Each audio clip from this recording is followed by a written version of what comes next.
This is the newsroom.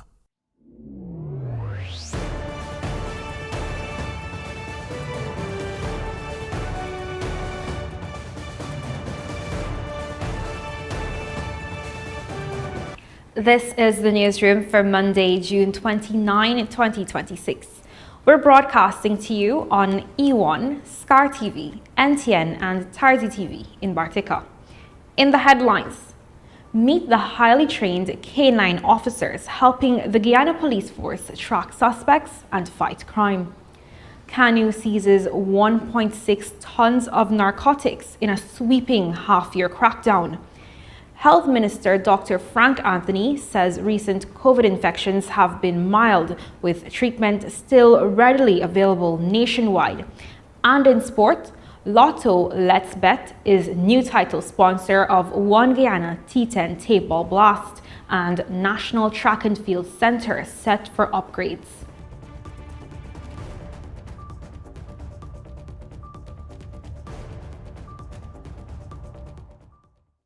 With the news, I am Lizina Yearwood. Thanks for joining us. They don't wear badges, but they serve with unwavering loyalty. Agile, disciplined, and always ready for duty, these four-legged officers are among the Guyana Police Force's most valuable crime-fighting partners.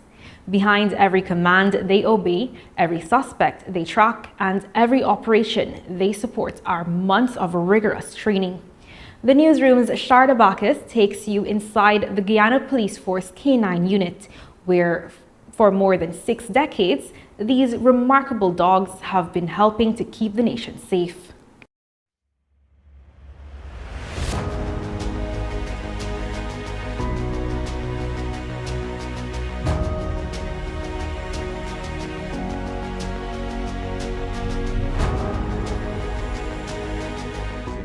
Sit, sit, stay, good boy. Go. They leap, they climb, they obey with precision. These aren't ordinary dogs. They are members of the Guyana Police Force K9 unit, trained to patrol alongside ranks and respond whenever duty calls. When you come to train a dog, you got to put your best foot forward. If your mind is not there, the dog gonna react. You gotta focus what you're doing. If you focus what you're doing, you don't get no result. Well, the role in the police force, K9 section, we do patrol duties, Christmas duties, we train, gym corners. This unit, these handle dogs, right? These handle dogs. And we dogs is to go there and do work. The work of K9 units,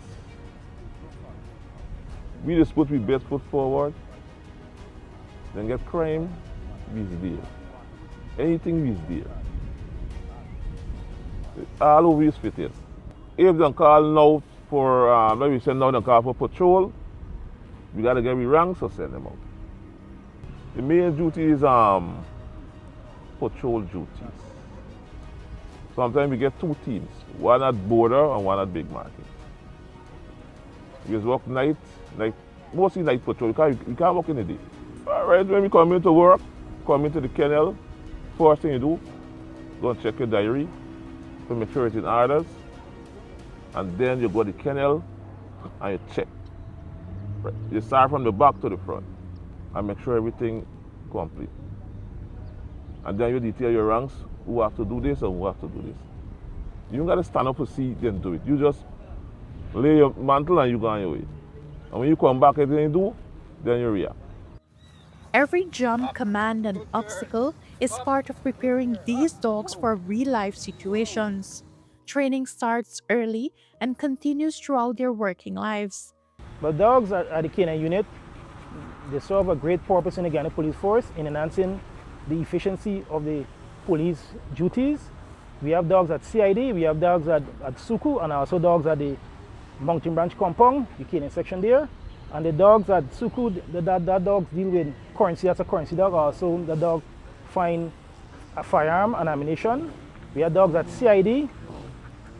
Dogs at CID, they are responsible in terms of finding explosive narcotics detection dogs, also tracking, right? Also we have cadaver dogs, that's an investigator dog, dogs find blood splatter on crime scene. And at the Mountain Branch compound, we have dogs that do tracking, also obedience, agility work. Agility as in when they get gymkhana or displays or pet shows, we take part in that. At the canine section, there are 23 dogs at the canine section. We have 17 at the Mountain Branch, with the house at the Mountain Branch, 1 at Suku, and 10 at CID headquarters. The dogs at the canine section, some are locally bred. Dogs at CID, they purchase overseas, right, from Global Train Academy, that's Texas. But dogs that come from overseas, we look for recognized kennel clubs that is recognized around the world. So when we purchase the dogs, we purchase pre-trained dogs. So when you get back with dogs to Guyana, you got to continue training. So, and also dogs that bred, if you purchase dogs locally, right, we're looking for some of the best in terms of the parents, we could get good litters from. So when we do our training, we could get results. We could get results from that litter. The dogs overseas, it's sourced in Texas. We get it at Texas. Locally, we will go around in terms of persons who have dogs to sell, and we inquire upon them. We go do and check the parents, make sure we see make sure they check, they get clinic yard, and everything is up to standard. They vaccinated, they get the kennel is clean where they staying at. We look and see the condition where they're living under, and in terms of how the dog in terms of respond to what we do in terms of puppy testing. Yeah, but locally we buy from persons who's recognized, who do breeding, and they get the parents, for instance, the parents of that pup is come from a overseas base, like them Belgian Malinois. They are very good dogs. They come from overseas. So once we get a buyer, right, that get Belgian Malinois, we will source it from him. Belgian Malinois, right, and also German Shepherd, they are highly educated in terms of and also Labrador Retriever. They will go through certain exercise and complete it in a short time other than other dogs. Other dogs could do the exercise, but they will take a longer time. These dogs are highly trained, right, and highly intelligent. That's why these are some of the best dogs around the world. Yes, because they have to meet a standard to do police work. If you have, for instance, a bitch might have 7 litters. Sometimes out of the litters, you only could do 2 could qualify to do the police work. We have our training program. We get in terms of classroom work also, and also we do field work, right? So from the classroom work, we get at least a 6 weeks program classroom work. When we finish the classroom work, we get field work where we go through different various exercises that will start us in the class. We will put it out on the field, so we'll be very successful in training. These training build more than strength. They sharpen focus, improve obedience, and strengthen the bond between the dog and handler. Well, first thing, it's all about building a bond, building that rapport, spending more time with the animal, right? Once you spend more time with the animal, they get to like you, they get to understand you, right? Because dogs communicate telepathically, right? And once the dogs communicate with you, you will understand, you start getting to love the animal and get to understand and getting to the animal will do things for you. And in terms of parent dogs, in terms of socialize, that's one of the #1 goals, socialization, right? Dogs are very smart animals, and they don't just be aggressive towards another. Once the handler is being formed and we know what we are doing, and especially we are under supervision, we tend to, when we're at puppy stage, that's why we start at a young stage. And once we start young, the dogs will understand that everyone is one, and we will go them through certain various tests and different handlers, because sometimes we pair a dog to a handler, and it does not suit that handler. We got to now seek another handler. So this is what we do. Based upon the person, body language and body posture, this is how we intend to select dogs to handlers. When we receive puppies from a younger tender age, in terms of 3 to 4 months, we tend to select names to them. We give them short names such as Coco, Rocky, right, Kibo, Bella, Loki. These are sharp names, so the dog will respond to the name more easy than trying to give a dog a hard name. See, dogs are not like human, right? Dogs tend to, sometimes today you might do exercise with them, do a program, they run the program very well. Then tomorrow, they don't want to do it, right? So it's constant training over and over and get them up to the scratch, get them to the level that you want, and then you will know, well, okay, yes, my dog's at 100%, and I'm going to work with that. While they are highly disciplined, the dogs also enjoy the work. For their handlers, earning that trust is just as important as teaching commands. Well, they are very effective. So recent years past by, we had many cases of dogs finding narcotics, dogs finding firearm, ammunition, also finding dead body, right? Decomposed body. Dog, there's a tracker dog for the tracker dog.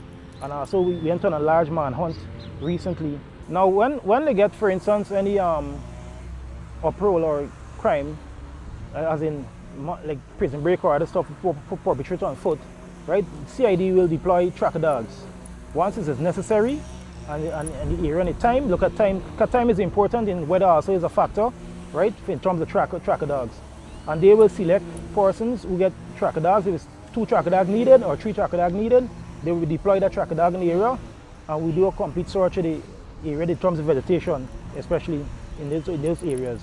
Yeah, with tracking, we had success with tracking at the prison break, where dogs were deployed there, and we were very successful in terms of, we had a lead where the dog led the team to a particular area where it meets a point where the person right had used vehicles for continuous journey. But on foot we had a long track about over a mile, and it was very successful onto the point. Loyal, intelligent, always ready. Behind every successful patrol is months of training and an unbreakable partnership between the handler and dog. For these 4-legged officers, every command is another step in keeping communities safe. For the newsroom, Charlotte Bacchus. The Customs Anti-Narcotic Unit, CANU, has seized more than 1,600 kilograms of narcotics during the first half of 2026, as the agency continues operations aimed at disrupting illegal drug trade. More than 200 kilograms of cocaine and over 1,400 kilograms of marijuana have been seized by the Customs Anti-Narcotic Unit, CANU, between January and June 2026. CANU head James Singh says the figures reflect the agency's continued focus on enforcement operations targeting drug trafficking networks. So we've been doing a lot of work for the first half of the year. For 2026, for at least the first 6 months, we have seized over 250 kilos of cocaine and over 1,400 kilos of marijuana. This would have been cocaine that would have entered Guyana and to be transshipped to other territories, as we've seen in the past. Most notably, we had some operations where some of the drugs were to be loaded onto a vessel. We also had some operations where drugs came from one of our neighboring territories to be further transshipped. Singh also pointed to international cooperation as a key factor in the agency's success, noting that partnerships and joint investigations have contributed to major drug seizures. Guyana on its whole is part of several international organizations and partnerships in ongoing investigations would have contributed, which has resulted, as I said, in large seizures of drugs going to West Africa, for example. A few months ago, a vessel, based on information we shared, was intercepted in the high seas with over 4 tons of cocaine, while it didn't come from Guyana. As a result of the information we shared, resulted in that seizure. Beyond enforcement, CANU says it is also focusing on prevention through education and community outreach. Singh said CANU will continue its enforcement and prevention initiatives as it works to reduce the impact of illegal drugs across Guyana. Reporting for the newsroom, I'm Charlotte Bacchus. Health Minister Dr. Frank Anthony says Guyana has not recorded any severe cases of COVID-19 in recent months, despite some mild and asymptomatic cases being detected, including among students in Berbice. Speaking on the sidelines of an event on Friday, Dr. Anthony said the recent cases identified have not resulted in serious illness. Dr. Anthony assured that treatment remains available across the country. We haven't, over several months, we haven't seen any cases of severe COVID. What we have seen is these asymptomatic cases that we've had in Berbice. However, there might be people who would be positive for COVID, but if they don't come and get themselves checked, then we don't know if they have COVID or not. Because the signs and symptoms of COVID is similar to that of a flu. So in the milder cases, you will have some fever, you might have a runny nose, you might have an itchy throat. So these signs and symptoms are all very similar. And therefore, if you want to differentiate what you have, then it's better to come in and get tested. In the more acute forms or the more severe forms of COVID, people might have problems breathing and other issues. So those persons definitely, if they have and they come to the hospital, we'll be able to diagnose them. We have available in the region and across Guyana, we have Paxlovid. So Paxlovid is an antiviral medication that works very well against the COVID virus, and we have that and it's available. And so if we detect people, we can treat them with Paxlovid, and we have been doing so. So it's nothing to worry about. The distribution of the Because We Care cash grant for school children all across the country got underway on Monday. This year, each child will receive $85,000, the $60,000 Because We Care grant, a $5,000 uniform grant, and the new $20,000 transportation grant. The disbursement will continue throughout this week. Vishani Ragabir tells us more. The distribution of the Because We Care cash grant for 2026 got underway on Monday, with thousands of parents uplifting grants for their children in schools in various locations. This year, each school child will receive $85,000. That's $60,000 in the Because We Care cash grant, a $5,000 uniform voucher, and this year a new $20,000 transportation grant has been introduced. We spoke to some parents to understand how really this grant helps them. It's very helpful. You know, it's better we get more, because more is never too much, but it's still supportive in terms of the, you know what I mean, from where we was in 10 years back to now, the government is doing something very great. I know we hear from parents that they do various things with this money. Tell us about what you might have used it for the years gone by and what you're already thinking about using it for this year. So from since they have, I think was the last 2 years, have increased from 50 to 60. I've been banking it for the kids them, for the betterment for the future. But years before was very small, so we just used to buy wherever they need. It's very helpful in terms of the future for them for saving. This year they're introducing a little extra. They're giving the $20,000 transportation grant. Is that something that would help your family? Yes. These are going to help me with the transportation also. How far your children come from to attend this school? It's a fire. And how do they get to school? With taxi every day. I have to pay $1,200 every morning and $1,200 to go back in the afternoon, $2,400 a day. Yeah. So this is a little relief for you? Yes. At least it helps me out a little. It helped me a great lot. What lessons you sending him to? I find a lesson in Lodge where we live, and there I send him. Okay. From Monday to Friday you go. The distribution exercise is a coordinated one involving teachers, officials from the Ministry of Education, and even police officers. A teacher at the Bel Air Primary School explained to us just how it unfolded, so that by midday Monday, most of the parents had been able to collect grants here.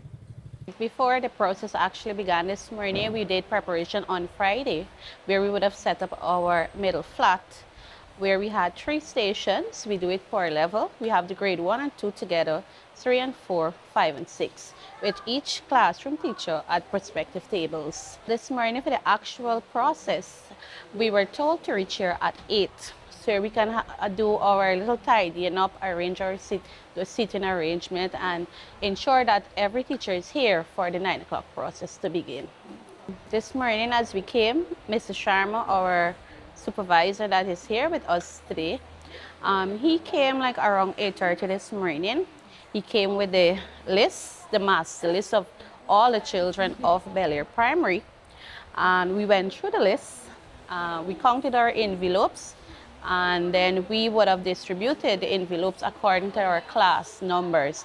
So grade 1, grade 2, everybody had their list, and we have our officers at the door. We have an entrance and an exit where the parents would have interacted with our officer and 2 of our teachers that were on grounds to make sure that they would identify some of the parents and the process will go a much more easier. So as a parent come in, verify that their name is on the list. So once their name is on the list, we would have identified them through their national identification card, their passport, their driver's license, and even the EID that is now being issued. And once there is no incorrect spelling, the name was left out, or any other of those things, we would have directed to our supervisor, Mr. Sharma, who is here with us today.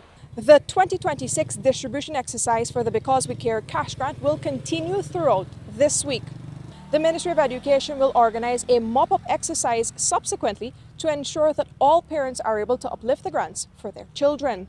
The schedules have been published by the Ministry of Education on its Facebook page. Now, reporting for the newsroom, I'm Vishani Raghavir. Still to come, government slashes land title processing time, and Belize's High Commissioner is urging Caribbean nations, including Guyana, to deepen tourism ties. Stay with us.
Welcome back. You're watching the newsroom. More than 6,500 land titles were processed in the first half of 2026 as the government ramps up efforts to speed up the delivery of land ownership documents to citizens within 3 months. Speaking at the opening of the International Building Expo 2026, Minister of Housing Colin Crowell said the milestone reflects the government's commitment to improving service delivery amid the rapid expansion of its housing program. As part of our commitment to improving service daily, we are ensuring that citizens also receive their land ownership documents in a timely manner. The Ministry of Housing recently engaged the Land Registrar to address the challenges affecting the processing of certificates of titles. The rapid expansion of the housing development across the country, driven by government's aggressive housing program, has resulted in a significant increase in the number of titles being generated by the Central Housing and Planning Authority. Looking back at the last 5 years, we were able to process over 25,000 titles, and this year alone, for the first 6 months, we have already processed over 6,500 titles. As such, I would like to extend sincere appreciation to both the Registrar of Lands and Deeds and their team for their proactive response and continued collaboration, as we have now reduced the processing time from which was more than 6 months. We are working now within a 3-month time frame. In an era of political tensions, climate vulnerability, and economic volatility, Belize High Commissioner to Guyana, Gail Miller Garnett, is urging Caribbean states to promote collaboration that outlasts governments. Speaking at the Tourism and Hospitality Association of Guyana's annual general meeting at Herdmanston Lodge, Garnett drew on Belize's own tourism journey to make the case for stronger regional collaboration across the Caribbean. She singled out Guyana as a partner in that effort. This Tourism Master Development plan and a couple of the other plans that were put in place by one administration follows through when we have a change of political administration, there is continuity. And this Tourism Master Plan is one of those examples. And that is absolutely necessary. Because in 2012, the current political administration was opposition. But when the administration changed and you look at the Tourism Master, the National Sustainable Tourism Master Plan, we realized that the stakeholders in tourism remain the same, the sites remain the same. Our objectives remain the same, and we cannot change the fact, well, we would not change the fact that we are Belizean, so it's important for us to ensure that there is continuity, and that is key. As we align our agendas, it is incumbent on us to protect our people, for us to protect our culture and our ecosystems, and to create an enabling environment for our tourism economies to thrive. Pitch In, a locally built crowdfunding platform, was recently launched and has been positioned as a tool to make community fundraising easier and more secure.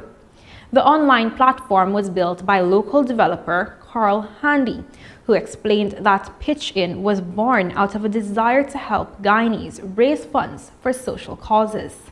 Pitching is a fundraising platform built for Guyanese and the Caribbean. So think of GoFundMe. That's a nice analogy I like to make.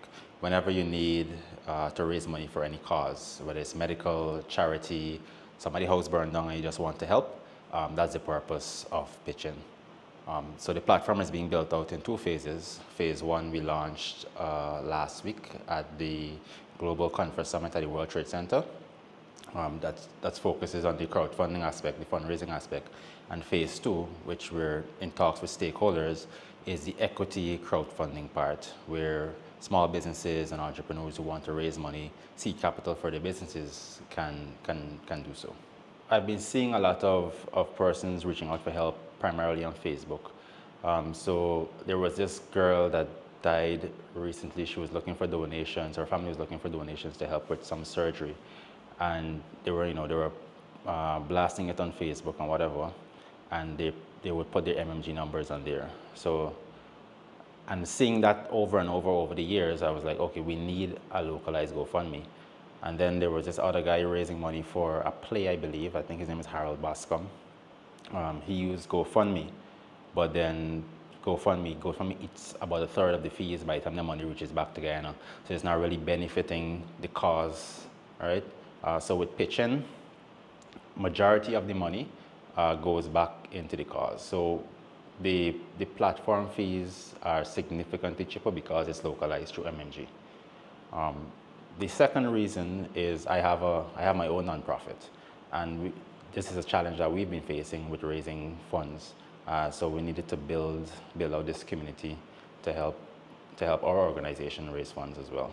The fundamental thing that makes it different is our payment solution. So with GoFundMe, you would need a US bank account. Then you incur the transfer fees, the exchange rate. Pitching, we operate primarily on MMG's platform.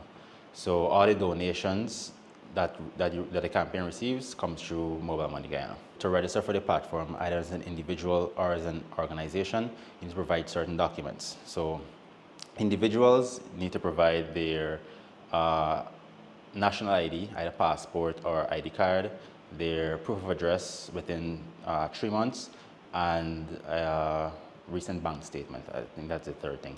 And for businesses, you need to be registered. So you need to provide your articles of incorporation or business registration, and a representative of the business who's registering for the platform also needs to provide their KYC documents.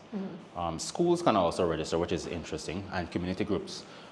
So for a school to register, the representative of the school needs to produce a letter signed and stamped from the head teacher of the school. If you have a cause, something that you're passionate about, that you need to raise funds for, this is the place to do it. It's secure. You won't have to, it's secure and it's transparent. You won't have to worry about, someone accidentally sending money to the wrong MMG number and these type of things. So that is the whole purpose of the platform, to provide that secure space to do so. Over almost a decade, BPM Guyana has helped wire a new kind of electric party scene into the country. Electronic dance music, EDM, hasn't always been the go-to on local dance floors. But the appetite is growing, and BPM Guyana is giving Guyanese more to feed on.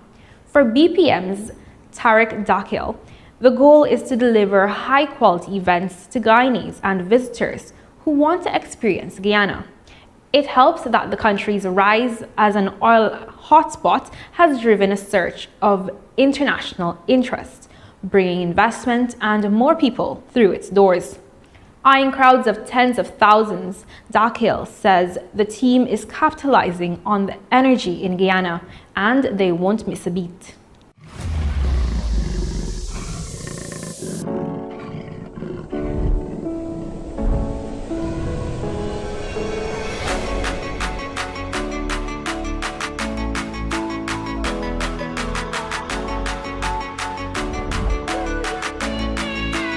This started in 2017.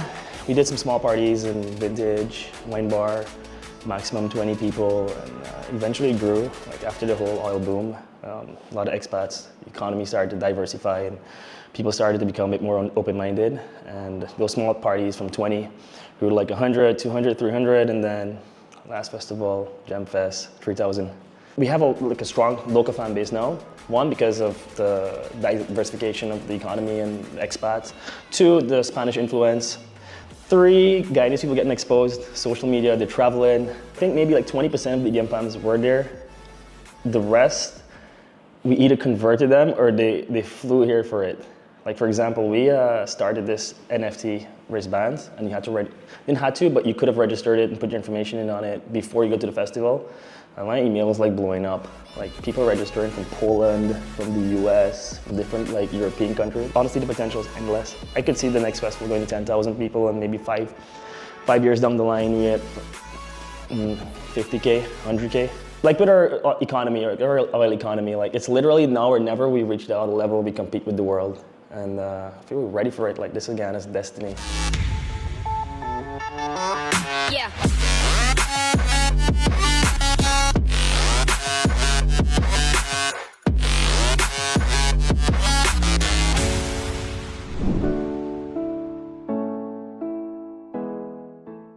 When the newsroom returns, the financial, weather and bridge reports, along with sport news. Stay with us.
Welcome back to Newsroom. Avinash Ramzan here with tonight's sport. We start things off with some football news. Gabriel Martinelli scored in the final moments to give Brazil a last-cap victory over Japan in the round of 32 of the FIFA World Cup in Houston. The South Americans will face the winner of the Cote d'Ivoire-Norway game in the round of 16 on July 5th. Brazil coach Carlo Ancelotti had called for mind, heart, and clarity, and they required every bit of all three to come back against Japan. Japan were dreaming at halftime thanks to an excellent 29th minute strike from Kaisho Sano, who pounced on an underhit pass, surged into the space left by the Brazilian defense, and fired home a right-footed finish for his first Japan goal. After two close calls, a third thumping header pulled Brazil level, with Casemiro doing the honors in the 56th minute. If not for the fingertips of Zion Suzuki, Vinicius Jr. would have given Brazil a lead just minutes later, instead of lamenting a ball off the post. Japan succumbed for good in waning moments as Martinelli beat the defense of Suzuki to set off bedlam in the Space City. Now, in a landmark development that underscores the meteoric rise of grassroots cricket in the region, FL Sport has officially unveiled the Guyana Lottery Company through its premier sports betting platform, Let's Bet, as the new title sponsor for the 4th edition of the One Guyana T10 Table Blast. Sunday's tournament launch served as the grand prelude to what is widely regarded as the marquee table tournament in the Caribbean. The launch was great with the presence of Sport Ministers Charles Ramson Jr. and Stephen Jacobs, along with Director of Sport Steve Ninval and various team stakeholders. The tournament will commence on August 8th with the Burby Zone.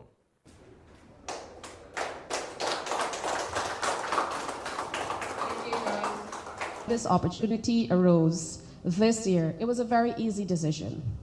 It was a partnership that we are committed to strengthening, given the successes we've seen last year and the opportunities it presented for many communities. This T10 Table Blast reflects the very dreams the lottery helps to bring to life. And as we celebrate our 30th anniversary this year, it is only fitting that we continue empowering people to dream bigger and achieve more.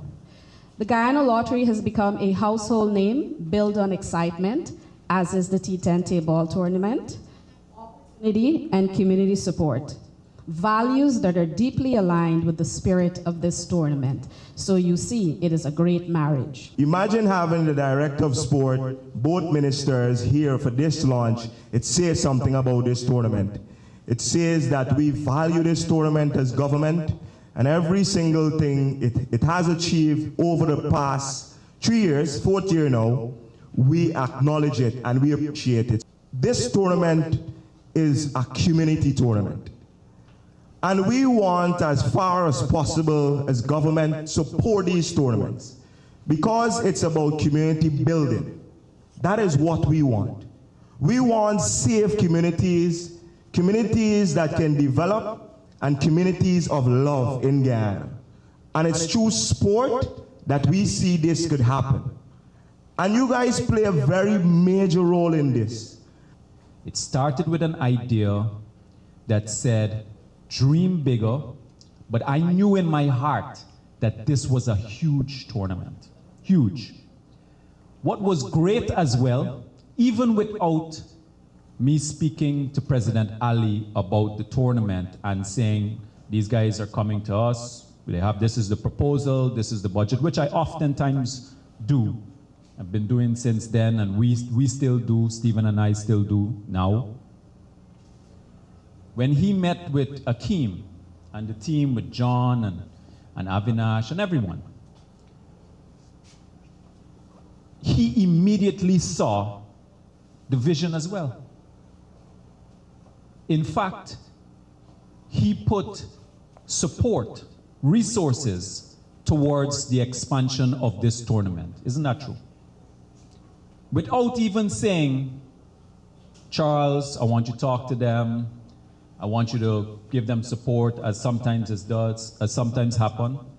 He did that on his own, which means that it wasn't a convincing type of situation. It was somebody who already understood the vision as well. Now, Minister within the Ministry of Culture, Youth and Sport, Stephen Jacobs, has revealed that there will be continuous upgrades to the National Track and Field Facility, West Coast Demerara. In this phase, bucket seats will be installed in the other stands. Upgrades will be done to the washrooms, and a gym is nearing completion as part of the ministry's high-performance program for core sports. In October 2023, approximately $77 million Guyana dollars was expended to resurface the synthetic track. The facility was commissioned in April 2015. At this Lenora facility, we'll also continue to upgrade this facility and putting in new seats, upgrading of the washroom facility. And I know many of you know about the gym that we are currently putting together, all for your use, because it is very important that strength and conditioning for you is something that you continuously do. Because for longevity in sport and for you to compete at the highest level, you need to be strong.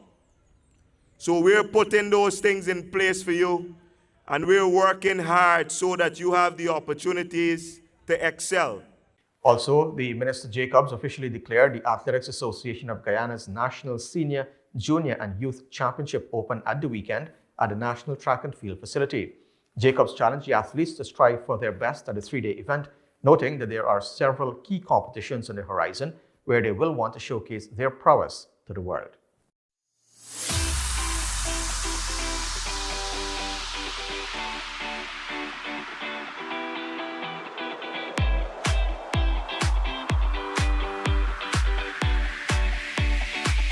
As athletes, we work hard for success. But I want to say how important this championship is. And I want to commend the Athletics Association for their continued effort and hard work in pulling together over 300 of the best athletes in Guyana, one place at Lenora. For 3 days where this championship presents a beautiful opportunity for you. One, for talent recognition and spotting. Two, for give you an opportunity to make sure that you upskill yourself and that you test yourself, because it's the best athletes that you'll be running against in the entire country. But young athletes, please don't take it for granted the opportunity that you're having now, where you have a synthetic track that you can now work hard in an environment that when you go out to compete, it is the same. This championship possesses an opportunity for you to give of your best. A lot of major tournaments will happen in the coming months, in the CACs, in the Commonwealth Games, in the Under-20s, and so forth. This is an opportunity for you to sharpen those skills, run and perform to your best of your ability. Make sure that you give of your all and leave everything on the track.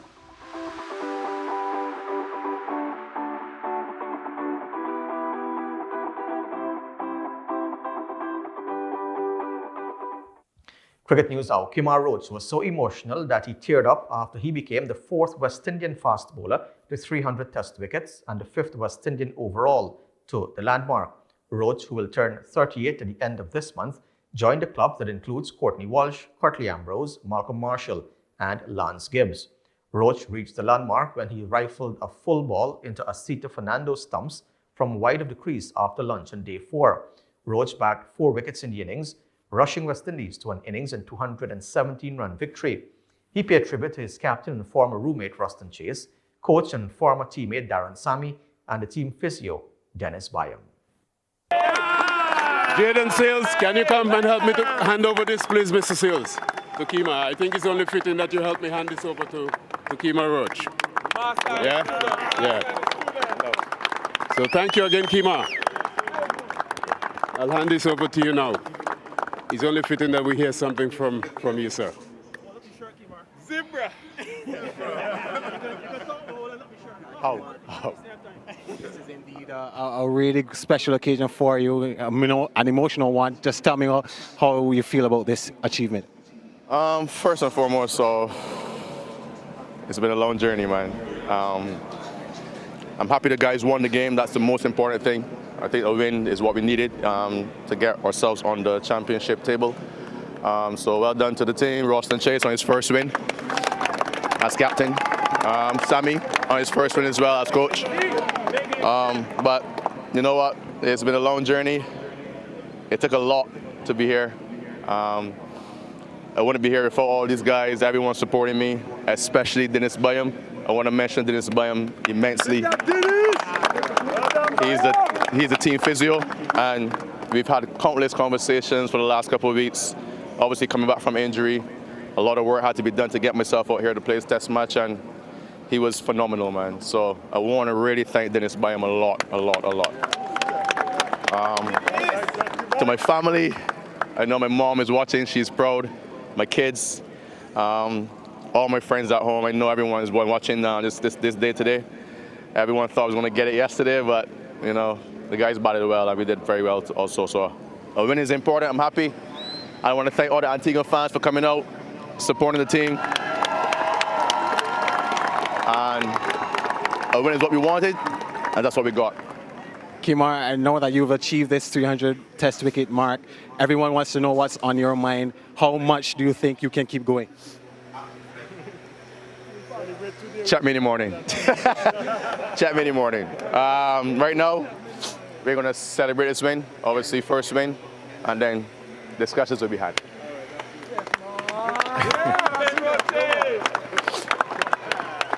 And now, of course, with this performance, what would you like to say to those who have helped you to achieve this? Thank you very much, everyone. I really appreciate it. All the people supporting me over the years, I'm glad I made you proud in some way.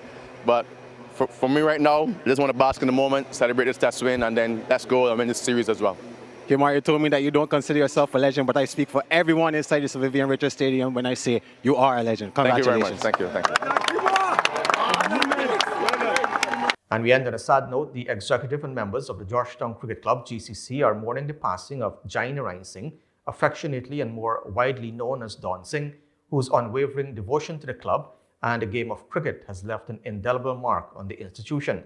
For most of his 56 years, Don's life was inseparably linked to GCC. His lifelong connection to the club began in 1975 when, as a 5-year-old, he was taken by his father to Border to watch his first cricket match. The club said that memorable experience ignited a passion for cricket and for the club that remained with him throughout his life. From an enthusiastic supporter in the stands, Don became a dedicated and long-serving member of GCC. His commitment culminated in his election as president in January of this year, a role the club said he accepted with humility, purpose, and an unwavering determination to serve. An avid cricket aficionado, Don was deeply passionate about the development of the game, the club said. His decision to seek the presidency, the club further added, was driven by his firm belief that the time was right to lead the development agenda of Guyana's most iconic cricket club.